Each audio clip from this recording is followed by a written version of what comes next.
Therapeutic for me to document the lives of the Homo communia, the species I shared DNA with. They're called that the common man, woman, people, primate of the day, this epoch, which they've turned into the Anthropocene. And, I'm scanning the crosswalk in front of the library before I turn right to come to the pool, and I see the lady with her little chariot she's pulling, and I stop before the stop line, I make eye contact with her.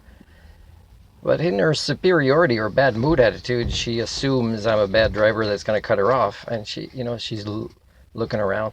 She could just. I'm wasting fuel. Like, I see my fuel is low and I don't really have much money right now. And I'm being considerate, which is what an Homo sapien would do. And she can't be considerate enough to notice me and start walking when it was safe from other drivers many times. Or to just wave me through if, let's say, my big vehicle intimidates her, even though I'm not at the crosswalk, I'm before the stop line. And you got to deal with this lack of communication attitude, even as a considerate defensive driver. It's very challenging.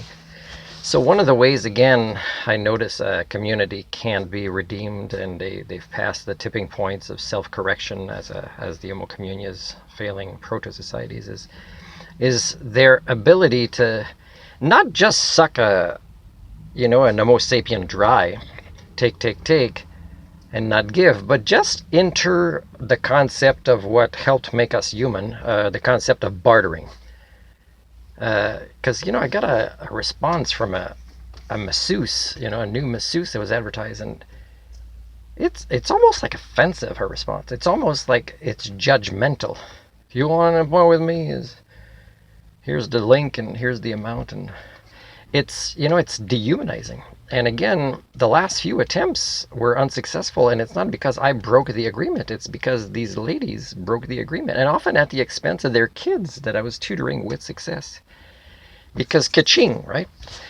Now you might say, well, there's more trade or whatever, or exchange of services happening with the monetary paradigm. When you introduce the monetary paradigm, and you're all cult members in this, where you won't agree because you're all cult members in this, the monetary paradigm, is you include an element, a magical element, it doesn't exist, you got to magically believe it exists, that allows people to accumulate, because it doesn't expire like a week later. That'd be a more common sense way to do.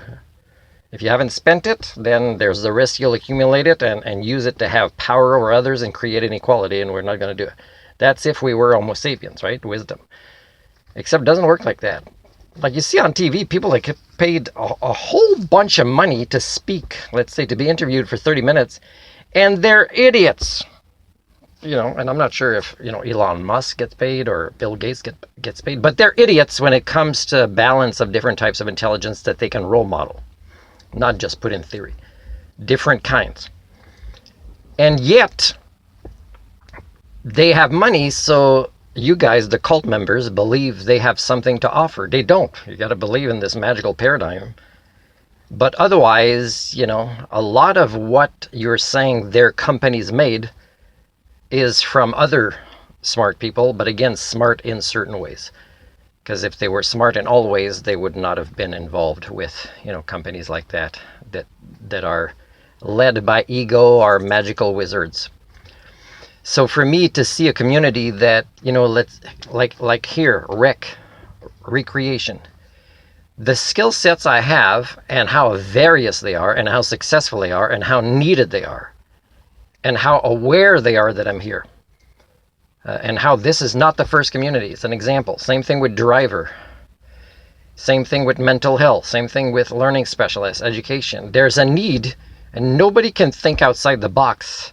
And nobody can put the sign that they put on their windows, every child matters or whatever, first. It really is not about measuring results.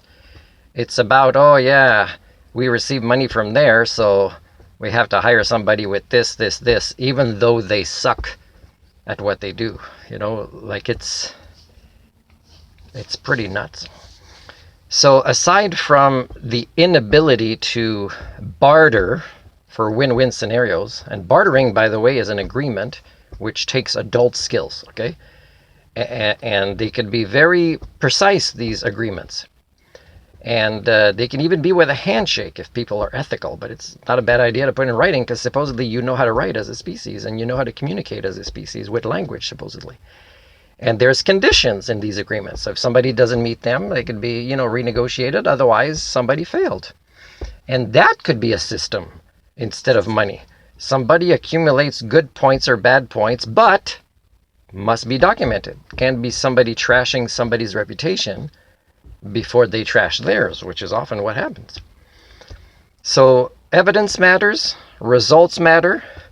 Things like results with children are measurable, and yet nobody's capable of doing these human standard things.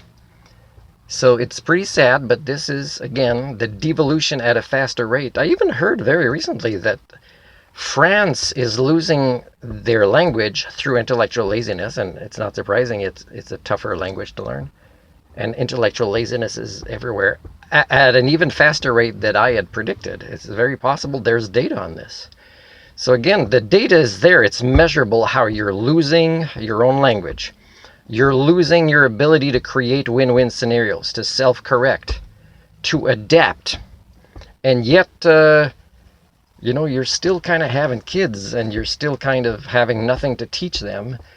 And then if somebody comes in to teach them things that you're failing at as parents or educators, oh, no, he might get upset if you kind of teach him something that's different than what he's not learning at school. And you won't even check to see how I do with that student. And even when in school you see the success I have with students, there's not a line of supposed responsible adult standing behind me and say, we need this guy. So please, man, it's upsetting to see the Every Child Matters sign when I have never met anybody who actually backs up that statement.